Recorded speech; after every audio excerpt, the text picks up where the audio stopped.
Welcome to a special episode of The Hours. Today we are joined by Coach Clif Conley from Oak Hill Academy in Virginia, where he serves as the athletic director and head boys coach of the regional team.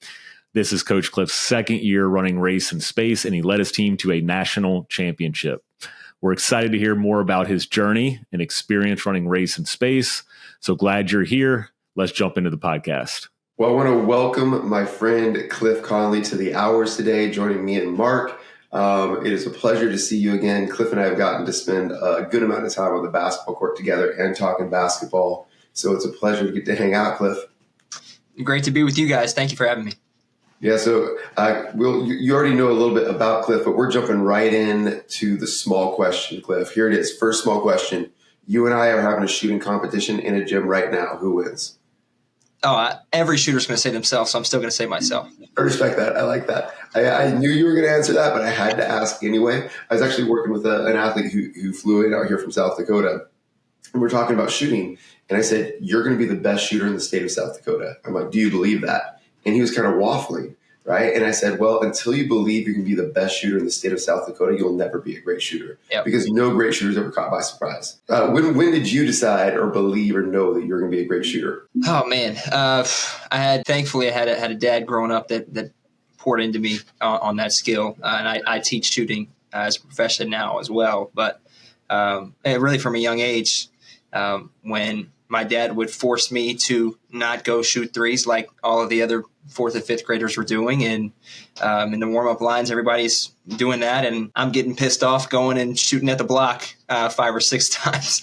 That's my warm-up. And so then once I got to 7th or 8th grade, I realized that was really beneficial because I started to see not only my form, but I was shot at a much higher percentage than my teammates. So from probably 7th and 8th grade, I knew that I had a chance to be pretty special in that aspect of the game. See, you're really humble. I knew I was going to be a great shooter before I could even make a shot. I don't know what happened, but I also had a lot of imaginary friends growing up as well. So active imagination over here. Okay, second small question.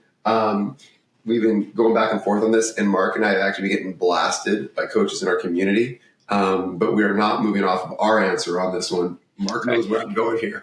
All right. Team USA, in very thrilling fashion, won gold. This year's 2024 men's USA Olympic team plays against the 1992 Dream Team.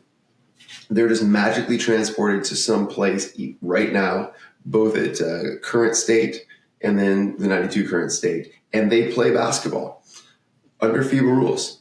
Who wins? I'm going to say 2024. I don't know how you guys feel about that, but that's where we can continue with the podcast. Okay. We can continue with the podcast. Okay. I would say not every, the majority of other coaches in our community are just like insulted. And I think it's just like everyone feels an affinity towards the greatness that they observed when they first fell in love with the game. Cliff, you got something to say? To me, I don't understand from a broad sense of sport. So we all watch the Olympics.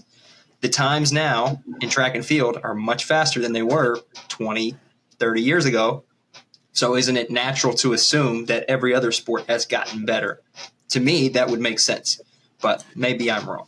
Yeah, every other sport gets better and basketball gets worse. Didn't you? Got it. That's where I didn't know. That's what I didn't know. Now I know. What would the 92 Dream Team look like against the 62 Olympic team, right? Like, exactly. I mean, it's not even a comparison. Not to say that we shouldn't compare Dream Team to this year's Olympic team, but I think it's just the nostalgia. And I mean, especially we're probably talking with coaches closer to our age, and that was the sweet spot, right? If you asked anybody in their teens who wins, they're like, 2024, no doubt. I mean, obviously LeBron's the best player that's ever played, which, gosh, that could be another small question. We won't get into that, but against based on this conversation, I'm probably still leaning the way you guys are leaning. If I had to guess, but I could be wrong. I mean, look, I've steadily been on LeBron, just kind of lukewarm, but Yeah, I tell you what, one of the most impressive things that he's done is this 2024 Olympics for me. Really, really impressive. And I think just, such a better passer than MJ as well. So anyway. Okay, one last thing on this, and I know we're on small questions here, but this is so much fun for me. Thank you. I look forward to these conversations every week, and Cliff, you only make it better. Okay, the one thing that I do believe that the 92 team had as an advantage over this team was their competitive spirit. Toughness. I do believe that their competitive spirit was greater. Yeah, I would agree with that. That would make sense to me. Yeah, but I don't think that can overcome the lack of shooting, speed, athleticism, defense, length, and skill. Yeah, and I think once Steph Curry pulls up from like 35 feet, they're like, "Whoa, how do we defend that?" Or once KD, they're going to look at KD and be like, "Wait, this guy's not a post player." All right, well. Let's move on to what we would normally have as the big question. We're going to pivot a little bit. I think great coaches make adjustments. And Cliff, we're going to talk about one of the adjustments that you made to race and space. But our big topic today is race and space. So we'll ask you a few questions. We got connected with Cliff again after his national championship that he won. Snaps to you. And he was running race and space. And this is his second year running race and space. And year one, basically took the race and space course, adopted it. Year two, made some tweaks. So great coaches are able to make adjustments. Cliff, my first question for you, what did those adjustments look like in race and space for you in year two? Yeah. So just the situation I'm in, I coach our regional team at Oak Hill, which nobody really knows what that really means. But just to let other people know, the guys on our team, on the red team, Oak Hill Red, will play Division II, Division III, NAIA JUCO, and then at the top end, our best one or two will play low mid-major. So this past year, our best player signed with Northern Kentucky about 3 weeks ago. So that's sort of our range. So pretty much our team is made up of college basketball level players. So the initial race in space that I used the first year, we had a horrible season.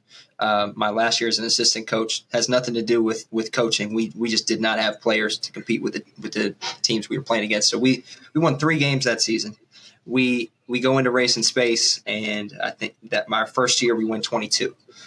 So obviously a big difference on paper, but we also had different players as well. I will say that.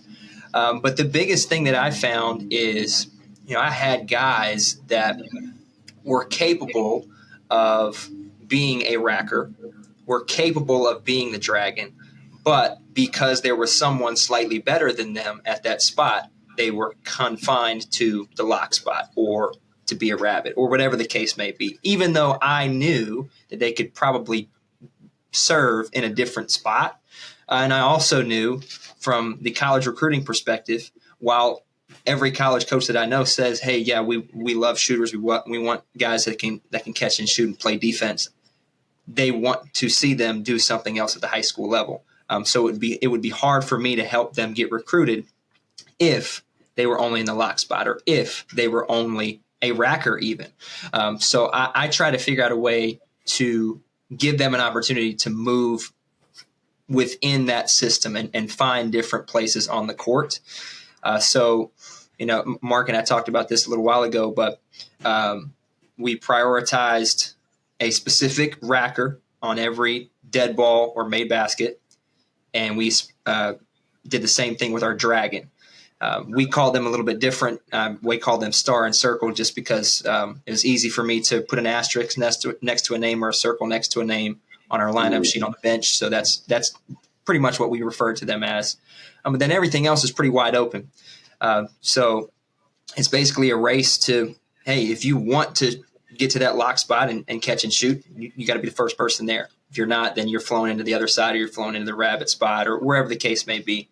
And then in transition on a defensive rebound, it was, again, if I think you're capable, and 90% of the time they were, if you're capable of bringing the ball up the floor, I will allow you to do that. You rebound it, you can bring the ball up the floor, or you can kick it ahead to someone, and now you have automatically become the dragon. So now if you are the rebounder, you get to determine who you want to be and whether you want to have the ball in your hands or whether you want to catch it off an advantage, whatever that case may be. So it prioritized our defensive finishing of a possession a little bit more, and it got them involved in different spots, and they seem to be a little bit more involved. Seem to enjoy that a little bit more, and we won 27 games, and we won our national championship this year. And I was going back and looking at the stats. We shot a higher percentage from the field, and we averaged my first year we averaged 14.5 assists per game. This year we averaged 16.1, which if you do that assist per minute and you extrapolate that over a 40-minute game at a high school at the college level, we're number one in the country at the Division I level in terms of assists per game. So that made me feel good. I think guys liked being able to dictate where they can go based on how fast do I want to get there? Do I want to finish the possession? So it made it a little bit more competitive, and I think because of that, they got more out of it. Yeah, I love that, competing for lanes there too. I'll say that I want to go back to two things that you said. One, you gave players the opportunity to do more, right? We want to show colleges, obviously, but also I think all three of us are really passionate about player development, right? And making better people, making better basketball players. So one of the favorite quotes of mine by a good friend of mine, Doug Novak, the way you're asked to play determines how good you become, right? So if we only ask players to do one thing, right now you can only play defense and rebound, so that's all we're going to ask you to do.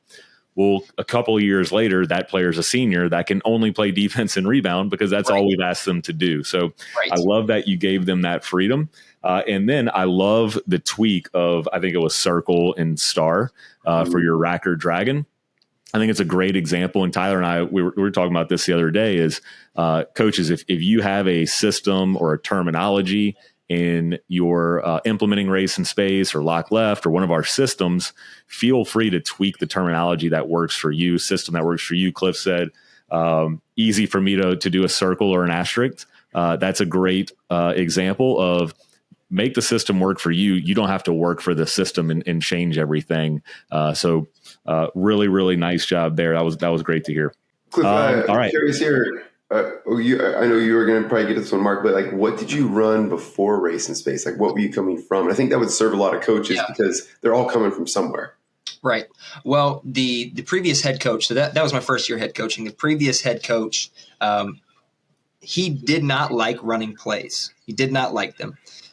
But he did have a lot of them in his bag to go to. So we repped a lot of different plays, but he didn't necessarily like running them unless we had to. We did find ourselves having to run plays more often than not.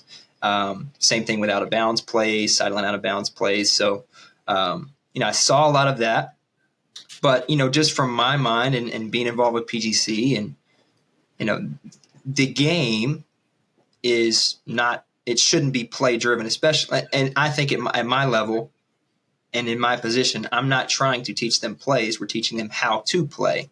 Just like anybody in the developmental stages of the basketball career should be doing. That's what I want to do. And my guys want to play college basketball. So it doesn't matter if they look good in a play. They're not going to pan out at the college level. So race and space made sense to me because we get more possessions. It's a little bit more free-flowing. It's principles and concepts. It's not strict this is what we're going to do and we're only looking for one shot. So that made more sense to me. And I took the same approach from a defensive perspective too. I always think it's strange when teams at our level are playing zone defense. It doesn't make any sense to me why you would do that to your players. Not to say I have anything against zone defense, but if you have players on your team that all want to play college basketball, I don't see how that would help you or help them. So I try to take that same approach on both ends of the floor. Yeah, I think the biggest benefit of moving to a conceptual offense is you're preparing your players for the unscripted moments of the game, right? The set plays are the scripted moments, but what happens when defense takes that away? Yep. I've always said I'm not a good enough coach to run a continuity offense because if the continuity breaks down, what do we do? Right. And we have to, so then we're playing conceptually, which if that's what we're going to do most of the time, let's just play conceptually from the get-go. So sounds like the adjustment for you was pretty easy. How did your players, and maybe the roster flipped over, but how do you think from the players' perspective, going from running more set plays to race and space, what was their transition like? Well, they obviously enjoyed it, just like any player would. No player likes running plays unless that play is for you. I think they enjoy that, and if we explain the why behind it, and I know you guys do a great job of that and teaching that, but really explaining the why. This is what we're doing. It creates more possessions. If we play faster, if we create more possessions, we have more opportunities to score. We score more, you score more, everybody scores more, you get more film. All those sort of things kind of play together. So they bought into that early, but we actually didn't see the fruit, really, the major fruit until later on in the season, which is probably the typical arc of teaching the race in space, which I enjoy as well. Yeah. So towards the end of the first season, you started running it. That's when it really started to click. Started to click towards the end of that first season, and then everything sort of resets in the second year. So, but I did have some guys that had been exposed to race in space. Like I said, we did tweak it slightly, but they had a general concept of we're not rim running, we're getting wide, or we're filling those lanes on the side. And they understood the concept of the street. And Tyler, I don't know if you guys do this now, but I even added a sidewalk on the street. So, if what we say is, if you got the ball, you're driving the car, you need to pick a lane on the street to drive. If you're not driving a car, you shouldn't be on the road. You need to be on the sidewalk. So we get them to the sidewalk, which is that same lock positions, and that's where they need to be until they get to the other end of the floor. Then they can move into other positions. But I basically say, if you don't have the ball, you shouldn't be on the street. And then when we have a rabbit or a dunker spot, whatever you want to call it, I tell them, don't get hit by a car. So person's driving at you, you need to relocate to the opposite side of the street. So we kept that concept. That was super easy to teach. To have them visualize a street and just use those concepts, get to the sidewalk, get it to a lane, don't get hit by a car. That was really easy to teach. And I wouldn't have done that had I literally not seen the PDF of the street in the race in space. So, well, Cliff, the new PDF is going to have sidewalks, and we'll have to have you put your handprint in the sidewalk as we name it after you, because I love it and have not used the sidewalk terminology before, but you just redefined the PDF. So, well, that's awesome, man. Yeah, awesome. I love it. I'm even thinking like a car, like the driver is behind the wheel. They have the ball. Yep. If you don't have it, you're riding shotgun. You're and then the dragon, you're in the back seat, like you're behind the driver. So yeah, that's good. Maybe we'll add some cars and sidewalks in there. All right, I got one more. Monopoly out there. That's right. That's right. You should see this PDF 5 years from now. What it's going to look like. Right. It's actually a game. It's actually a game that we're going to be selling in Toys R Us. That's right. Yeah. Okay.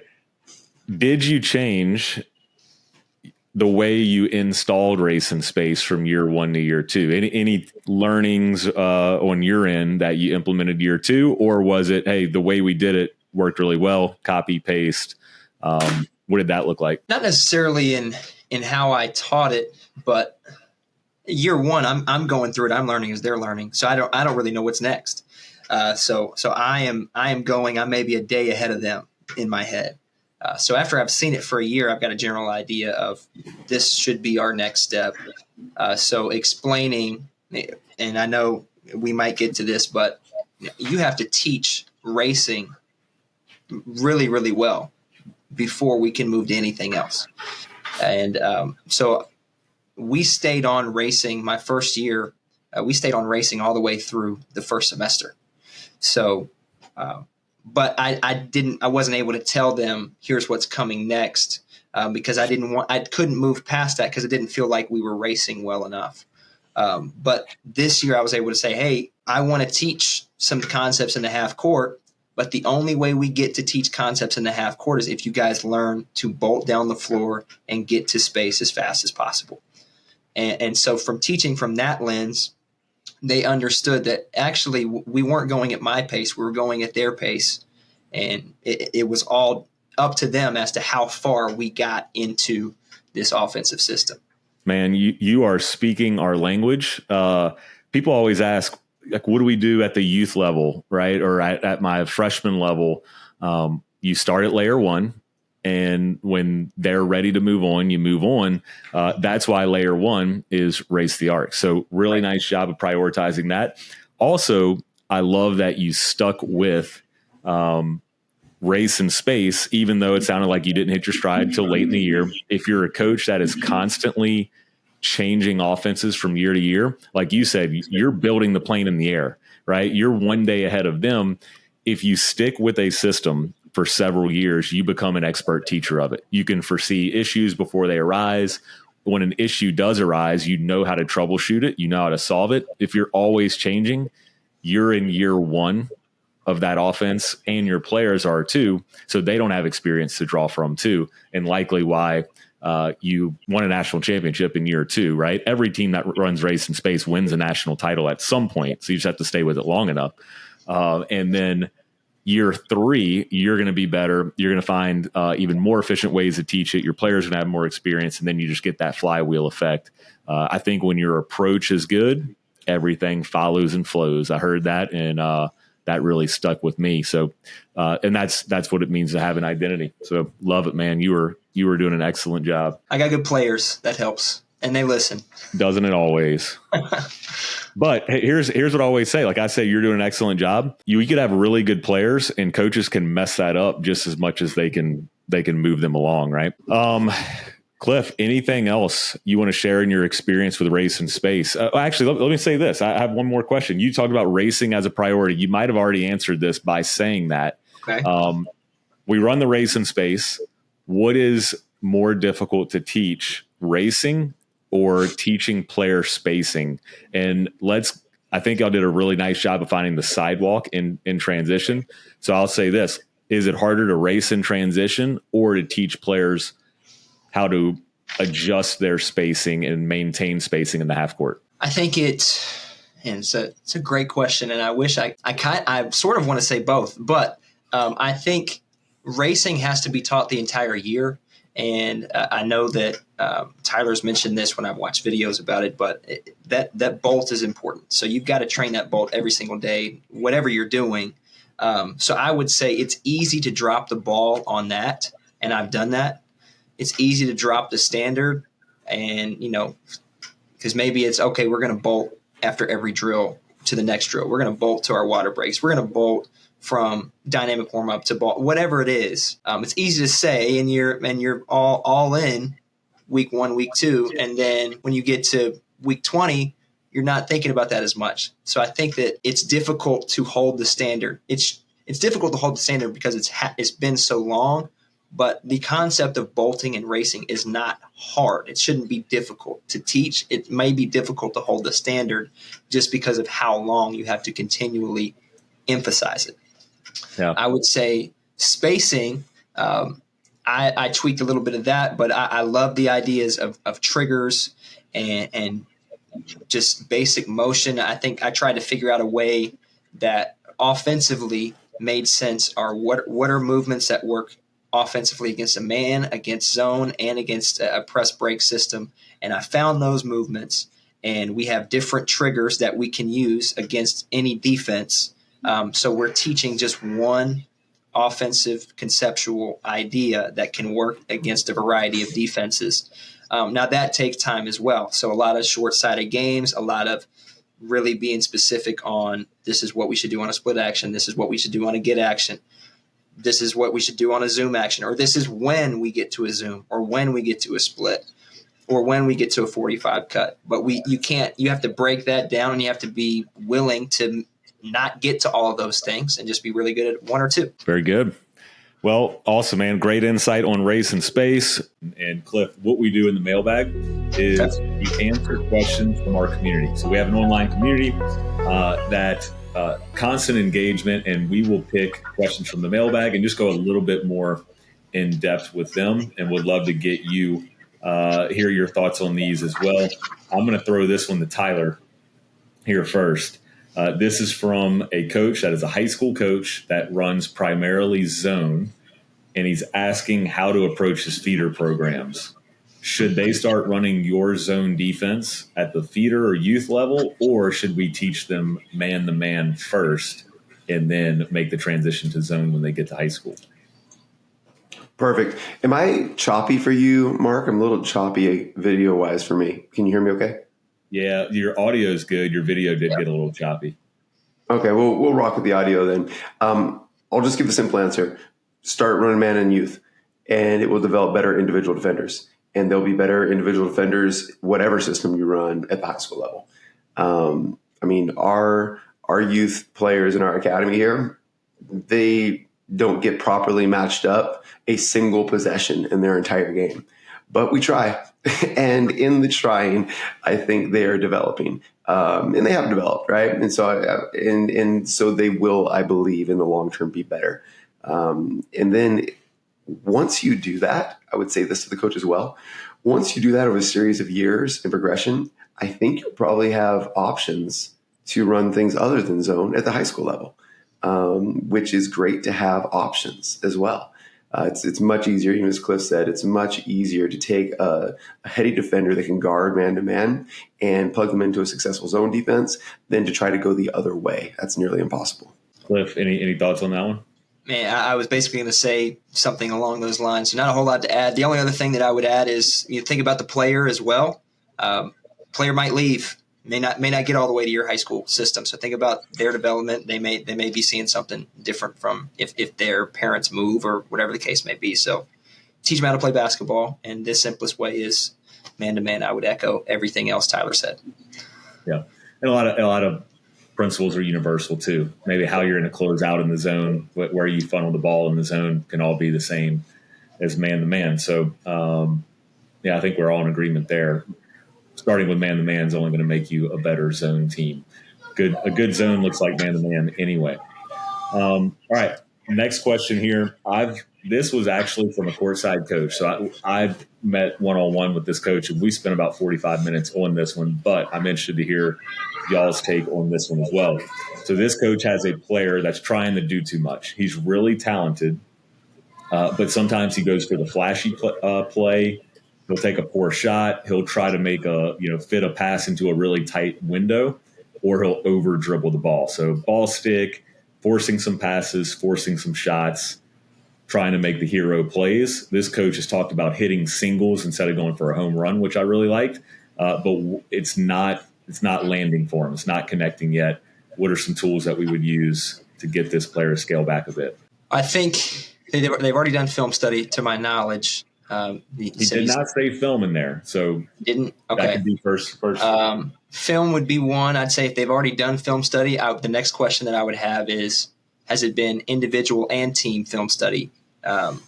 So I would first, if it's a problem that I'm having with a singular player, then we're going to do an individual film study with that single player. This is what's happening, and ask them, do you recognize what's going wrong? If they recognize it, then okay, now let's see if anything changes in the next few games. If it doesn't, then I'm going to have the same film study with the team setting, and then I'm going to ask the team questions. When so-and-so drives in on three people, how do you feel in the corner standing wide open? Or so they have to understand that, their teammates are starting to feel a certain type of way. And it's hard, especially if you're the star player, or if you are the best player, you have to find a way to keep your teammates involved, to keep them happy. Because I've seen a lot of star players that teammates don't like them, and you don't want to be that teammate either. So understanding that the interaction that your teammates might have with you based on your shot selection, based on your over dribbling or your flashy passing, and then looking at their percentages, maybe being able to break down. Okay, this is when you catch and shoot, you're shooting this percentage. When you shoot off the dribble, step back, you're shooting this percentage. And I've done that film study with one of our players actually, and to my surprise, they shot the same percentage on the catch and shoot as they did on the sidestep, step back three. So at that point, okay, I'll live with it. You're good. keep doing it. I'll live with it. But so the percentages should tell you a story one way or the other. Maybe you're right, maybe you're wrong, but I would listen to the percentages as well. Yeah, that's good. And I would even connect, Mark, what Cliff just said about study the percentages to the question we got about, I have players that want to shoot floaters and runners. I've said, don't shoot floaters and runners. How do we address it? Same thing. Just look at the percentages. And if the percentages bear it out, use those numbers to communicate to them why we don't. But if you have a player, because probably it's not every player, a player or players who are producing at an efficiency that is allowable, they've just earned the right to shoot floaters and runners. I think when you approach it, we've said this, Cliff, a number of times, and I'll say it again. One of the three of the most powerful words a coach can say is, I don't know. All right. Hey, why don't we shoot, can I shoot floaters and runners? I don't know. Let's go ahead and stat it out and find out if you can shoot floaters and runners. And when you approach it that way, I think you earn trust. Mark, let me real quick share 4 other tools that a coach might use in order to convince a player or an assistant or a stakeholder like a parent or an AD or whatever of anything. 3 other tools. First, and I would focus more, you use it with anybody. I'm going to call it small sample size. So if I'm trying to convince Cliff to shoot less of a certain type of shot, I'd say, hey, just commit to me for this small sample size. For one game, buy into what I'm asking you, and let's just see what happens. Just one game, just small sample size, right? And instead of saying change everything that you're doing for the rest of your career, which could be very painful, just say, just give me one practice. Right, give me one game on this, and then let's evaluate it. That's a much easier lift. So that would be just a real simple one of anything. The second one would be, this coach talked about singles versus home runs, and I kind of smiled to myself. Maybe this player plays or watches baseball, or maybe they don't. And so while that singles versus home runs analogy might be very visceral to us as a coach, if that player doesn't feel that analogy, it's completely missed on them. I don't get it. Find something that can, an example that's a good point. They would associate with, not one that you don't associate with. And I'm sorry, I can't pick up any cues of it either if you're trying to interrupt or add to these things because my video. Go ahead, Mark. Yeah, you froze. So I was jumping in for you there, but I do like the thought of, hey, if they don't watch baseball, then it's might be a great analogy or comparison, but it's going to be lost on them. I like the small sample size. Here's one suggestion I made to coach. Here's where I would start. We listed 3 things: a ball stick, bad shots, forced passes. All right, if we could only solve one of those, what's the biggest issue to solve? And in this case, it was shot selection. So small sample size. Player A, Tyler, you probably took a lot of bad shots. So let's say Tyler. And for this game, what if only Cliff and Mark can shoot? So that's going to completely change Tyler's role in our game, right? So maybe that just changes his approach to offense. Maybe that is what's causing the ball stick, which causing obviously the forced shots or maybe even the forced passes. It's just his approach of, I've got to be really aggressive. I've got to be the one that makes the play. And his mind might be on, how do I score the ball? Let's remove that and just see what happens, right? So if we're playing 5-on-5, let's have the blue team huddle up. Okay, for this game, small sample size, like Tyler said, only you, and you can shoot.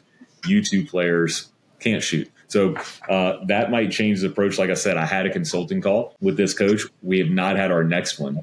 We have it tomorrow. So maybe I'll report back on what worked in this situation. If I could add a little bit to that. So what I'm thinking as well, if it's shot selection specifically, I know Tyler has some shooting tests that he uses. I use a different set of shooting tests that I came up with myself, but those things matter.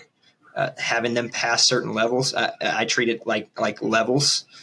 So level 1 is catch and shoot mid. Level 2 is catch and shoot 3. Level 3 is off the dribble mid. Level 4 is off the dribble 3. And then level 5 is can I do all of those at the same time? So we call it a 5-star shooter. And if you can pass all those levels, then okay, I can't get mad at you when you shoot a certain shot. But I set the percentage. So when we test them in practice, and we'll test them multiple times throughout the year, we usually test every 2 weeks. and you have a license to shoot that for about 2 weeks, you've got to pass that level to shoot that shot in a game. And my percentage is it has to be 70%. They're unguarded. They do have a time constraint. There are a certain number of shots they have to hit, but you got to hit 70% for me to be okay with you to shoot that shot in a game. So if they're taking step back threes, but they haven't passed in my book level 4, which is off the dribble 3, you're coming out of the game. You're not allowed to do that. Not necessarily because I'm saying it, because we have tests and you didn't pass the test. You failed the test. When you pass the test, you can shoot it. We had a cohort call last night, which is our group consulting call with all of our Grow members. And we were talking about style of play, right? And how to get your best players to take the most shots and your worst players to take the least amount of shots. And that's what you're doing with your 5-star shooter. So good, really good. I'll add one thing, and then we'll wrap up mailbag here and get to the game of week. For the floaters runners, I like to introduce different finishes to players, and typically they will latch on to what they're comfortable with, the way their body moves, what skills they have, and they typically latch on to maybe 2-3 finishes.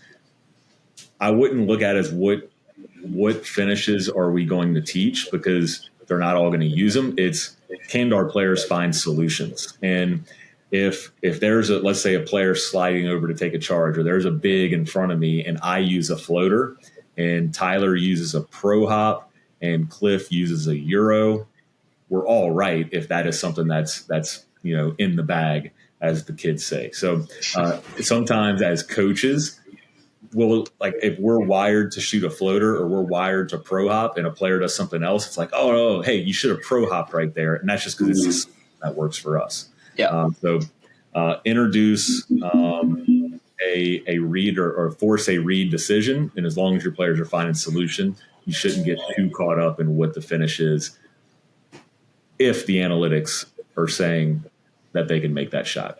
Right. Sure. So, all right. Tyler, hit us with the game of the week. All right, game of the week is 5-on-5 KO. So I asked coaches just yesterday, I said, actually, let me ask you this, Cliff. If you could only do one thing in practice, one activity, one game in practice for the rest of your coaching career, what would you choose? From a team standpoint, it's going to be some type of controlled 5-on-5 or controlled 3-on-3. I'd have to pick one of those, but I don't know if I can pick one right now. Beautiful. Mark, how about you? I would play cutthroat. Beautiful. So you'll notice that no one here said we're going to run a drill. It's some type of competitive game that is most like the real game.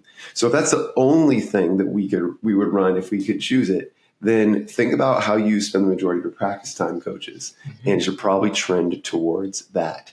And so for me, it would be this. It'd be 5-on-5 KO. And KO just means knockout, 5-on-5 knockout. And so we did this yesterday, and I think it's a great thing to do at the start of practice, because our goal in practice is to be highly competitive and to be high energy. And a lot of times when we build up or progress to high energy through form shooting into stationary ball handling, right? We don't have high energy early, so those things are less valuable. I would argue those things are less valuable anyway, but they're even more less valuable because they're low energy. Whereas if we come in and we say we're starting with 5-on-5 right away, we're going, energy spikes. And anything you do after that will probably be more valuable. So we did it like this, and I like to do this with a minimum of 3 teams. You can do it with 4 teams. It's fast, it's high paced, and we're just playing 5-on-5 full court. We're jumping it up every single time, and we have a KO, a knockout, something that ends the game. We played at 5 points. You can play whatever you want, but a KO just ends it. So last night, the number one thing that the outcome that I wanted was I wanted us to play faster. And so if you scored any bucket, foul, or a made field goal within 7 seconds of getting possession of the ball, the game was over. And the losing team was off, and the next team up ran on. We tossed it, and we played again. It was unbelievable how much more aggressive our players were to shoot the ball early, how much faster they were running the floor, how much more likely they were to pass the ball ahead. It was unbelievable. And games were ending within 30 to 45 seconds most of the time. we had never played that fast.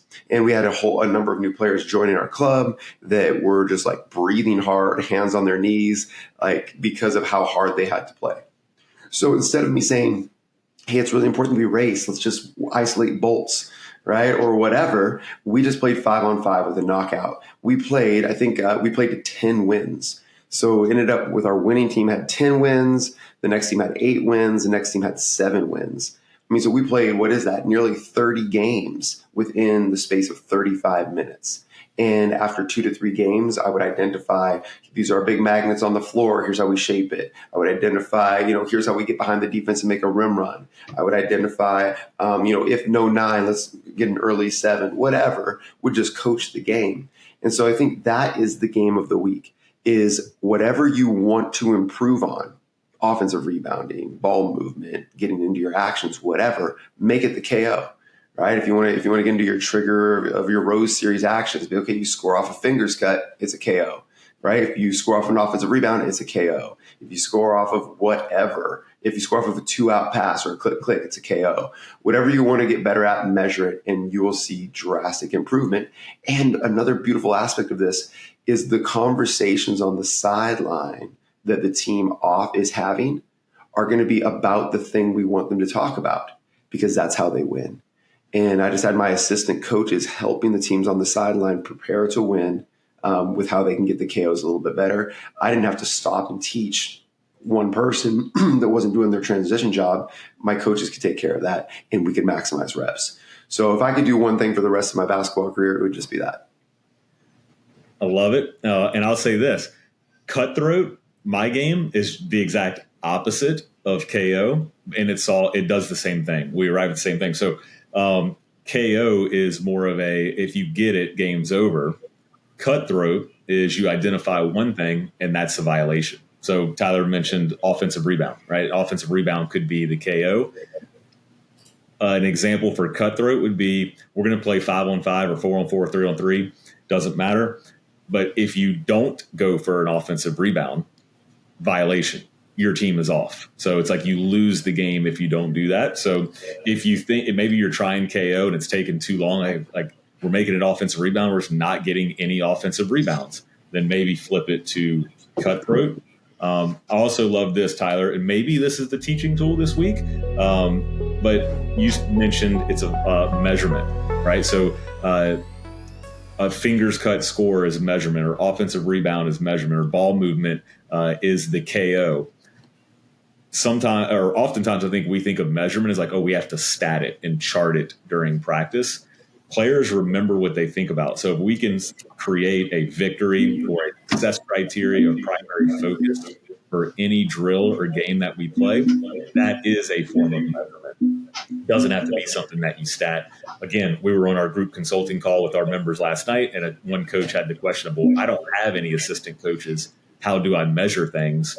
And that would be a form of measurement that may be a little bit outside the box. That's really good. Cliff, all right, let's go round robin here again. Cliff, mark me. Right now, where you're at with your team, what is the thing that you would prioritize measuring for your team right now? At the beginning of the season, we are measuring bolts. So we have a fall league that we play in, and I split up the team. So we play two games in a day. So I split the team in half. Half of them are playing, half of them are watching. But all the people that are watching have a piece of paper, and they're watching one specific player. And they are counting how many times they bolt or do not bolt. And every dead ball or every timeout, they come over, they tell them, they give them feedback. That's the only thing that we look at for the first probably month of our fall season or conversations that we're having. Good. I love how dialed in you are on very specific on bolting. I'll go a little bit more broad. If I could only measure one thing, it would be shot selection. And one, because it's the end of the possession. It's so important. If we want to increase our field goal percentage, that is the number one way to do it. And it doesn't matter where you are early in the season. Well, we haven't, this is our first year running drive in space or race in space. We don't know all the actions or we don't have our transition roles set yet. Doesn't matter. You're going to play some sort of game, and we can always measure shot selection even if it's your first practice, or like Tyler said, we have a bunch of new players in the gym. Let's start framing and teaching our shot selection from day one. Beautiful. I'll just go where our team is at right now. It would be locking the ball left. It would be, we'd measure right hand drives. I mean, it's crazy how many players, I'm just experiencing this with our players that go back and do some school stuff and then come back to our club. They come back and like, oh, we lock left. Like, I mean, that's probably the most, and hopefully this is encouraging for coaches that are trying to implement lock left.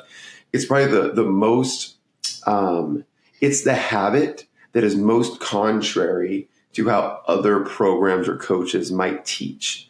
Everything else is pretty complementary, I think, that we teach at SAVI, but the lock left defense specifically, you have to completely rewire how you're playing defense in order to play defense this way. That's how different and aggressive it is. And so that's what I'm constantly having to rewire as players come back from other programs. Man, Tyler, I admire your ability to pretend like you care about defense on this podcast. I care about how other people play defense.